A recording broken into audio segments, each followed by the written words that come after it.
بسم الله الرحمن الرحيم، وصل اللهم وسلم على إمامنا وحبيبنا سيدنا ونبينا سيدنا محمد، ألف صلاة وألف سلام عليه. أيتها المواطنات، أيها المواطنون الأعزاء، كما تعلمون منذ ما يقرب شهرين أخذت إلى الخارج على جناح السرعة لما كان قد أصابني من وباء كورونا.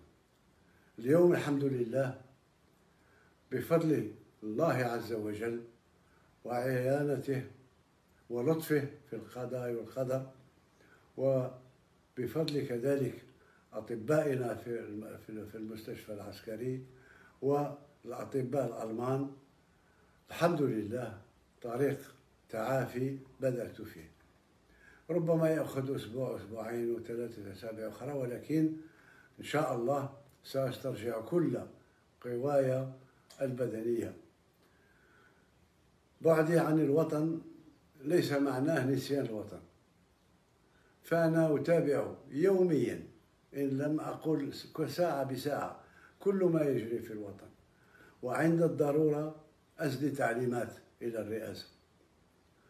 فبالنسبة للمسار الذي سطرناه مع بعض ترى الحملة الانتخابية، واليوم رانا في نهار يوم بعد ما مرت سنة على انتخابي، وأشكركم مرة أخرى على هذا.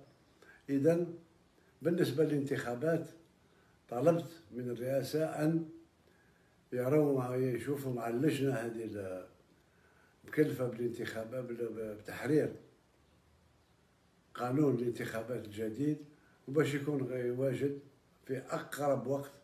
أتمنى 10 أيام ولا 15 يوم، ولكن في أقرب وقت باش ننطلق في العملية التي تأتي بعد الدستور.